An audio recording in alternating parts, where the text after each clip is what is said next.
Nagkala, pati abot langit, walang mali. Ebong of TV, dito ka tumambay lagi. Sa bawat palaro, dalay tagumpay. Kalapati mo, sa ulap ang tunay na hari.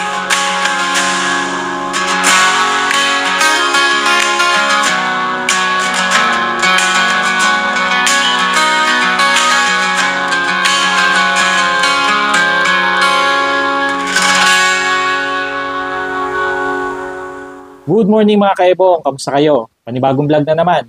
So wala tayo sa ating loft, wala tayo doon sa ating loft ngayon. Hindi tayo magpi-feature ng mga ibon dito sa Ebong Loft. Ang pag-uusapan natin ay isang tungkol sa clocking sa karera.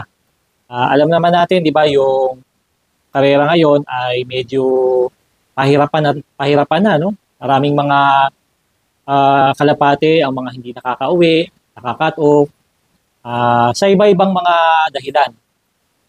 Ayan, kaya bigla ako napaisip, baka kaya hindi nakakapasa yung ating mga ibon dahil sa sobrang hirap ng clocking, no? Sobrang taas ng expectation sa ating mga ibon kapag sila ay sumasali sa karera.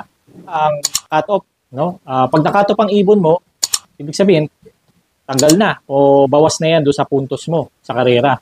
Mapa-fundraise man yan o derby. Di ba? Lalo na kung nakapatibayan yung ibon mo at nakatop yan, sigurado laglag ka na. So, napakahirap ba para sa inyo mga kaebong na ma-meet yung cut-off time sa tingin nyo sa panahon ngayon? So, hindi ko sasagutin yung tanong na yan. So, kayo ang sumagot. At pag-isipan ninyo kung panahon na ba para i-consider ng mga clubs na i-adjust yung clocking system, yung time limit sa karera. Kasi hindi naman pare-pareho ang karera. Merong bumabagyo, may smash, merong sobrang init, merong naman panahon na normal lang, maganda panahon, may panahon naman na sobrang lakas ng hangin, di ba? Maaaring hindi sa lugar natin, pero dun sa kanila mga dinadaanan. So, lahat-lahat na ng mga factors, lahat-lahat ng challenges na yan, maaaring ma-encounter ng ating mga warriors, ng ating mga kalapate sa kanilang paglipad. Diba? So, maaaring lahat yan, may experience nila sa isang lipad lang. Kaya, sa tingin nyo ba, dapat na magkaroon ng adjustment ang mga clubs sa clocking system, sa time limit na binibigay tuwing derby, tuwing fundraise, o sa mga side bet at patibayan na sinasalihan natin. Alright? So, bago tayo makapagbigay ng opinion sa katanungan na yan, siguro magandang balikan natin paano ba binabasa yung clocking system. Specifically sa iPigeon app. Alright? So, tingnan natin. So, yan ang pag-usapan natin sa vlog na to. Tara! So, ito yung isang sample kapag naklock na yung ating ibon, no, sa iPigeon app. Yan, magpo-focus tayo sa iPigeon app. So, makikita natin dito yung distance, 175,079.27. Andyan din yung flight. Yan naman yung oras. Itong distance na to, ay measured in meters. Yan, kung di ako nagkakamali, meters yan. So, paki-comment na lang mga kaibong kung mali ako, ano?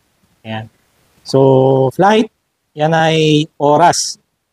So, base dito sa flight, 2 hours, 55 minutes, and 42 seconds. Ayan.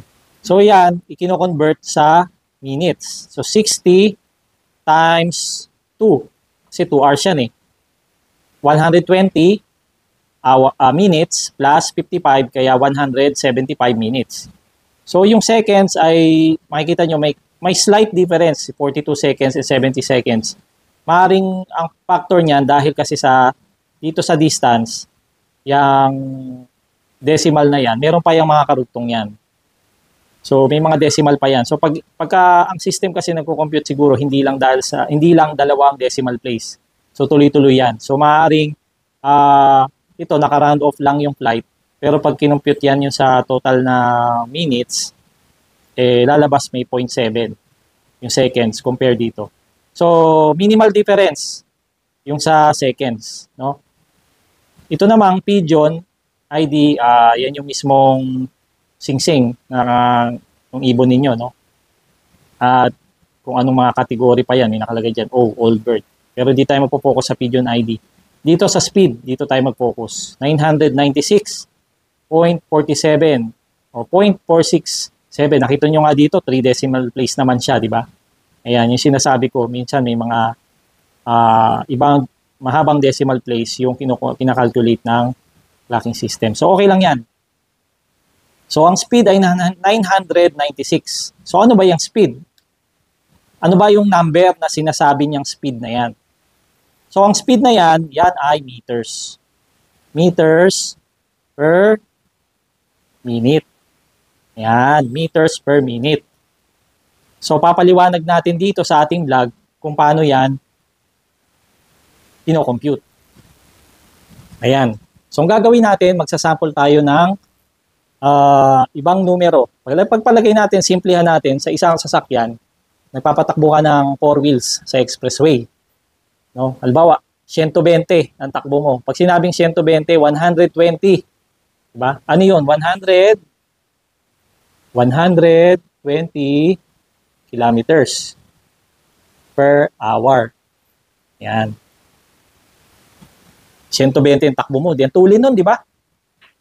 Anong pakiramdam kapag subukan yung buksan yung bintana ng sasakyan kapag tumatakbo ng 120, sobrang bilis, di ba? Sobrang lakas ng hangin. Di ba? Lumilipad yung buhok natin kapag ganun kabilis 120. Pero sa sa 4 wheels medyo matulin yon pero may itutulin pa, no? Kung ako, hindi ako nagpapatakbo ng 120 kilometers hindi kaya. No, lalo na medyo luma na yung sasakyan natin. Kaya naman, pero dahil kasama natin yung pamilya, hindi tayo nagpapatakbo ng ganun for safety reasons. Hanggang 100 lang tayo. Yan. Pero yung 120, nako, yung iba, magpatuloy na yan para sa akin. Matuloy na yan. So, yan ang ating parang baseline. 120 kilometro. Yan. Kung ikukumpara mo yan dun sa iPigeon, nasabi ko nga ay meters per minute. Ito ay kilometers per hour. Okay. Pag ang isang kilometro ay equivalent to 1,000 meters. Diba? 1,000 metro para makabuo ka ng 1 kilometro. Kasi ang kilo is a word, ibig sabihin 1,000 yun, kilo. Ngayon, kung may 120 kilometers ka, ibig sabihin, meron kang 120,000 kilometers, no? Per hour. Diba? Meron kang 120,000 meters per hour na on the average yan, Average yung pinag-uusapan natin. Average. Ang isang oras ay ilang minuto? Ang 1 hour ay merong 60 minutes. Diba? Yan. So, bakit kinukompute ko yung minuto? Kasi, sa iPigeon app, minimeasure ang speed ng ibon per minuto. Alright? Kaya yung 996 na speed, yung kanina, pinakita natin sa iPigeon app, yun ay speed meters per minute. O babalikan natin yun mamaya. Basta i-compute muna natin to. Dito sa illustration natin, 120,000 meters ang tinatakbo ng sasakyan sa loob ng 60 minutes. No? Kasi equivalent to 1 hour yan. 60 minutes, 1 hour. Diba? 120,000 meters in 60 minutes sa loob ng 1 oras. Pero computein natin, sa loob ng 1 minuto, sa 1 minuto, gaano kabilis tumatakbo yung sasakyan? Alright? So, i-divide mo yung 120,000 sa 60 minutes. Ilan na makukuha mo? So, kung meron kayong calculator, computin nyo na. So, lalabas, ang takbo ng sasakyan ay 2,000, base sa calculator ha. Kung meron kayong calculator, mag-compute na kayo. 2,000 meters per minute. Per 1 minute. Yan. 2,000 meters per 1 minute. So, ilan yan? Lumalabas ang 2,000 meters. Kung di-divide mo sa 1,000 ay 2 kilometers yan. 2 kilometro. 2 kilometers per 1 minute. Diba? Yan. So, pag pala ang takbo mo ay 120, kailangan kada minuto 2 kilometro ang nilalagpasan mo. Ang kaya mong daanan para mag-speed ka ng 120 kilometers per hour. Saan natin to marirelate sa karera ng kalapate? Okay, mag-focus tayo dito. Yan, dito tayo magpo-focus sa 2,000 meters per minute. So, balikan natin yung ating tracking system. Ayan. So, ang speed daw, sabi dito, 996. Ayan. So, anong ibig sabihin yan? So ang speed ng ibon 996, di ba? 0.467. Ayan, dito, ayan. So kaya ba ng ibon yung 2,000? Hindi, di ba? Sa forecast nga natin, di ba, ang pinaka mabilis na forecast 1,300. Ayan. Alright? So, pumipiyok-piyok pa. So ibig sabihin pala, no, dito pa lang sa 2,000 meters, yan, 2,000 na speed, hindi kaya ng ibon yan. Hindi niya kaya ang 120 takbo. Diba? Ang kaya niya siguro, hatiin natin yan, 1,000 speed. O, 1,000. Purahin muna natin. Ang ibon natin ay 1,000 speed. Diba? Meron mga gano'n, pero hanggang 1,3, 1,2, 1,1, diba? So, yung 1,000 meters per minute, yan, ang kaya takbuhin nung ibon natin. Kumbaga, yan yung siguro yung sweet spot na 1,000. Ayan, pag nag 1,000 ng ibon mo, ilang kilometro yan? Ay, di ba hinati natin yung 120, di ba? Kanina, sinati natin yung, sabi natin, ang 120 kilometers na takbo ng sasakyan, umabot ng 2,000 meters per minute yun. So, hinati natin, naging 1,000 meters na lang. Ibig sabihin yun, ang takbo niyan is 60 kilometers per hour. Diba? Yung kalahati nung 2,000. So, 60 kilometers per hour. Paano nangyari yun? So, paano nangyari yung 1,000 meters per minute? So, sa 60 kilometers, ilang metro meron? So, ilang bang metro meron sa 1 kilometro? Ilang metro ang meron sa 1 kilometro? Ito ay merong 60,000 meters. Diba? 60,000 meters. So, sa isang oras, 1 hour or malabo yung aking 1 hour or 60 minutes. Yan. So, meron kang 60,000 meters. Ko-convert mo yan sa meters per minute. So, i-divide mo yung 60,000 sa 60. 60,000 yan. Divided by 60. O, 60 divided by 60, 1. O, mga kids, division. 1 times 60, 60. 60 minus 60, 0. O, bring down lahat ng mga 0. So, bring down lahat ng mga 0. Kaya, lalagay natin yan dito. Shortcut na. Kaya, meron tayong 1,000 meters. Doon natin nakuha yan. 1,000 meters sa loob ng 1 minuto. Yan. Kasi dinivide natin sa 60 minutes. Yung 60,000 meters, dinivide natin sa 60 minutes para makuha natin ilang metro ang kaya niyang takbuhin sa loob ng 1 minuto. Ang kayang takbuhin ng ibon, 1,000 meters sa loob ng 1 minuto. Kaya ang speed niya ay average is 1,000. Yun yung nakikita natin sa IPJON. Kuha? Ayan. Isa pa. Isa pang equation. Kasi baka nalilito kayo. O ito, 60,000 ulit. 60,000 ang meters. O. Tapos, 60 minutes. Ayan. Sa loob ng 60 minutes, kaya niya takbuhin yung 60,000 meters. So, divide natin sa sa loob ng 1 minuto. Paano natin makukuha yung ilang metro sa 1 minuto? Divide natin ng 60 pareho. Ayan. So, 60,000 divided by 60, 1,000 meters. 60 divided by 60 is 1 minute. Ayan. So, ito, pinaka madali na equation.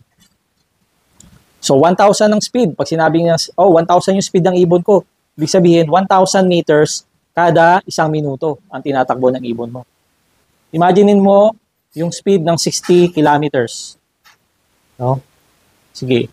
Damahin mo yung speed ng 60 kilometers. Mabilis ba? Kayo ang sasagot. No? So, 60 kilometers pala ang takbo ng ibon ko para makabuo ako ng 1,000 speed. No? Kung sa isang sasakyan na tumatakbo, kayang-kaya yun. Siguro, ang speed ng ibon mo ang cambio mo ay nasa mga tersera. Yan. Medyo sa tersera, naka sweet spot yan, 60. Hindi pa nakakwarta. O, di ba? Pwede rin naman, kwarta, pero relax na relax. No? Sa tersera, yung kaya 60. Kapag segunda, galit na yung makina mo niyan. Pag nakasigunda ka, sa second gear, galit na galit yan. O, di ba? So, 60 kilometers. Samantalang yung ibon ko, sa karera, ang ibon ko nga, hindi umaabot ng 1,000 eh. No? Yung mga kinakarera ko ngayon, umaabot lang ng 900. So, gaano kabilis ang ibon kapag mas mababa sa 1,000 ang speed? Ilang kilometro ang kanyang tinatakbo? So, mag-estimate na lang tayo, whole number, 900. O, 900 ang speed ng ibon ko. 900 meters per minute. Diba? Per 1 minute. 900 ang speed ng ibon ko. So, paano ko malalaman ilang kilometro yun? Sa 900, ilang kilometro? Diba? Kilometers per hour or 60 minutes. Alright. So, ito yung wala. Hindi natin alam. Ilang kilometro ang 900 meters? So, ganito natin yan isosolve. So, meron kang X kilometers, hindi natin alam, na tinatakbo sa loob ng 60 minutes o 1 oras equal to 900 meters, no? 900 meters in 1 minute. So, yan. So, para ma-solve natin yan, multiply lang natin yung x times 1 is x kilometers per minute. X times 1 is x, o 1x, equal to 60 times 900 is 54,000 meters per minute. Alright. So, pag ginawa mo yung kilometro, meron kang 54,000 meters. Ilang kilometro yan? 54 kilometers. Yan. Para mag 900 na speed.